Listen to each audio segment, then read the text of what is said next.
salaamaaleykum mbokk internet yu GTV Sénégal ñu ngi leen di nuyu di leen jox seen wàccuwaay ki nga xamante ni moom ngeen jàkkaar lool di Big Makhtar di responsable politique fii ci Pikine Djiddah Thiaroye Kaw Big Makhtar ñu ngi lay nuyu. maa ngi lay fay Cheikh di nuyu mbokki Sénégal di nuyu àdduna di nuyu mbokki internet yëpp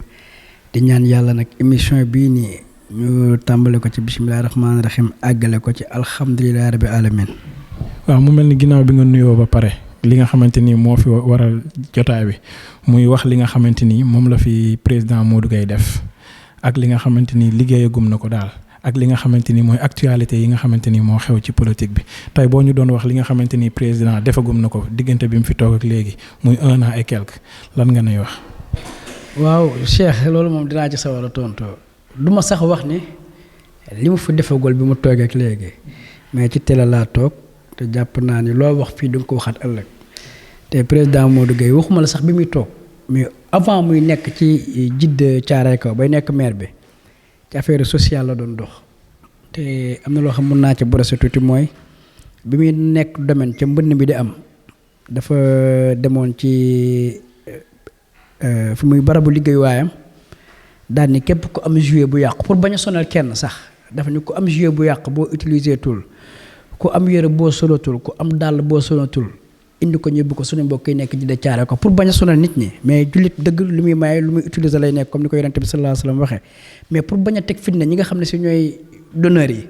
ñu bañ ci am benn jiixi jaax wala métti ci ñoom mu wax leen ku ci am loo utiliser tul indi ndax am nañu ko soxla te effectivement yére bi su ma demoon ba doyal ko gis naa koo xamante ni mi ngi ne siiwoo jot yére boobu donc mu jaar leen foofu gaa yooyoot baax trop ñii indi ay enveloppe ñii indi ay jouets ñii indi ay meew bu ñu koy njëkk a def ko rek daal su ma jumlee demoon na ci 500 et quelques familles ñii amoon nañ ay loo ak ay dund ak ay meew ak enveloppe bu xaalis boo xamante ni si macha allah kenn ku nekk ci ñoom gisoon nga ci sa bopp. donc kon kooku yàgg naa def avant muy nekk maire beneen bi itam doon na dugal plus de 500 enfants chaque année di leen dugal ci ñu def néegu góor bu ñu paree mu defal leen kasagu cosaan yaa ngi comprendre kon kooku jàpp naa ne yàgg naa def ci Djiddah Thiaroye Kaw. avant muy nekk sax maire te bi mu nekkee maire it ci 10e mois am actuellement nii tey mën naa li Youssou Ndour naan bu fi yemoon sax mu neex ndax déjà rob su ma bañ a exagérer dama naan mooy le numéro 1 des communes ci li mu jotagul a réaliser te mën naa ci citer ay yu bëree bëri te maa ngi lay wax ni la waxuma la ay mandaam di jeex de parce que dese na ko 4 ans 2 mois mais xam naa ne incha allahu rabbi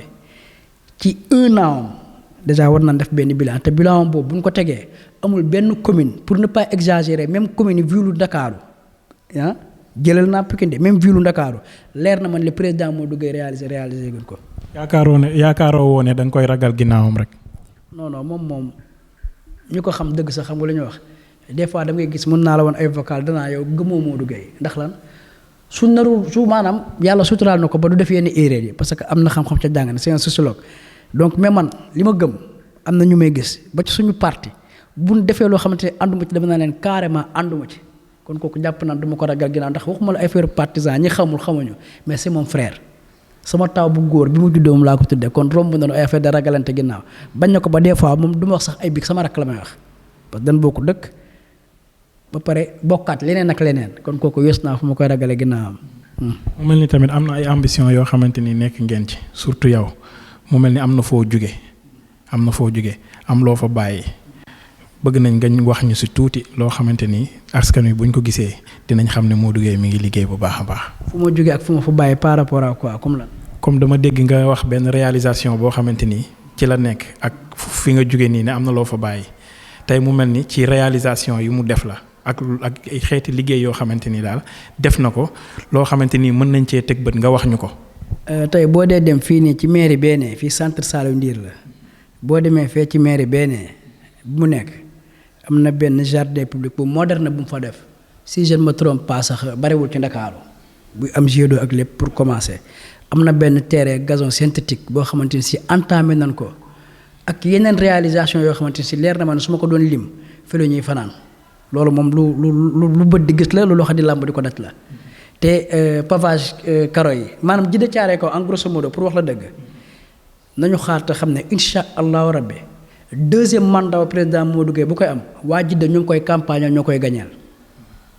loolu nga gis daal. non certitude sax laa ci àndal nag parce que di Djiddah commune bu sociale la te bañ na ko jàpp naa ne weesu na ñun fu ñuy raayantee ginnaaw wala ñuy wax naxante président Modou Gueye da ngay dajal sax jeune wala maire wala école balaa jógee léegi nii problème bu am buñ ko waxee à la minute suivante du xaar dara di ci ëpp sa xaalis boppam lay yëkkate bu def ko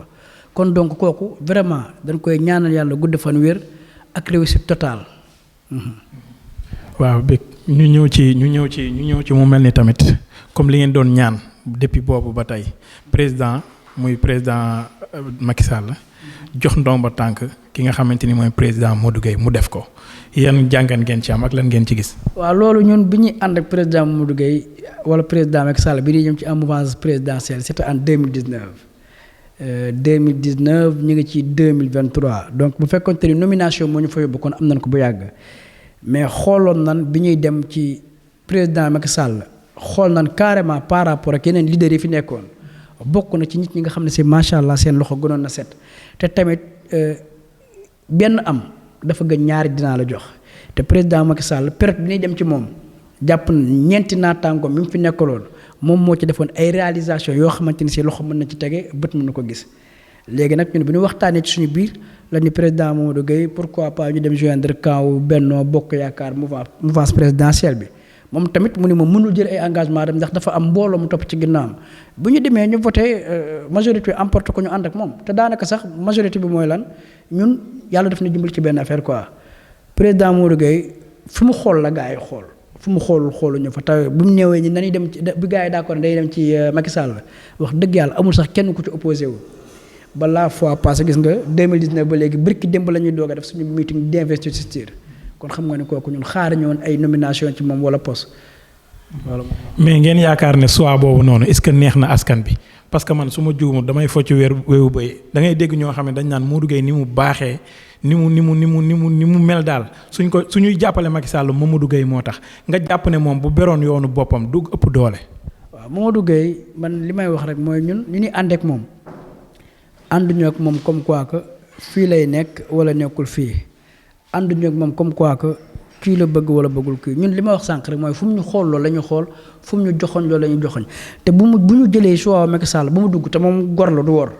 bu ñu demee ba ni carrément ci Macky Sall la ñuy dem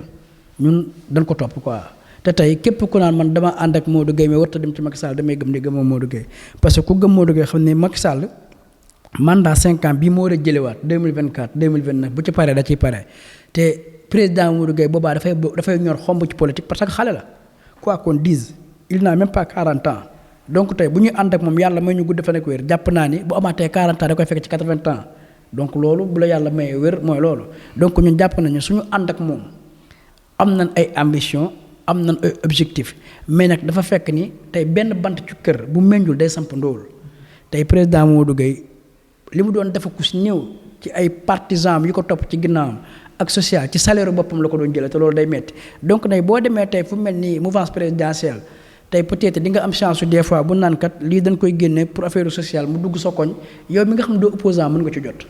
est-ce que yaa ngi comprendre donc lu mel noonu jàpp naa ne bu ñu demee ñun ba ànd ak Macky Sall tey day indi beneen njeexintal ci Djiddah Thiaroye Kaw ak département wa Pikine tey ku ne xam ne ne carrément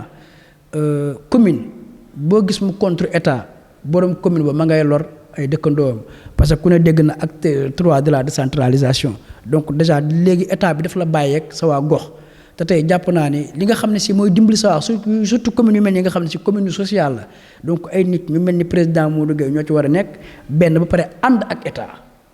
parce que tey boo gisee li fi jotee génn ko si néew ak li ñu fa jotee réaliser ko néew dëgg la nag commune bi am na ay kii yoo nu koy waxatee am na ay recettes boppam yaa ngi dégg mais recettes yooyu noonu lu ci matul sa yeneen xeetu commune ñoo lay mottalil recettes yooyu yu ci matul état moo lay mottali yaa ngi comprendre te tey quoi qu'on dise gis nañ ni politique Sénégal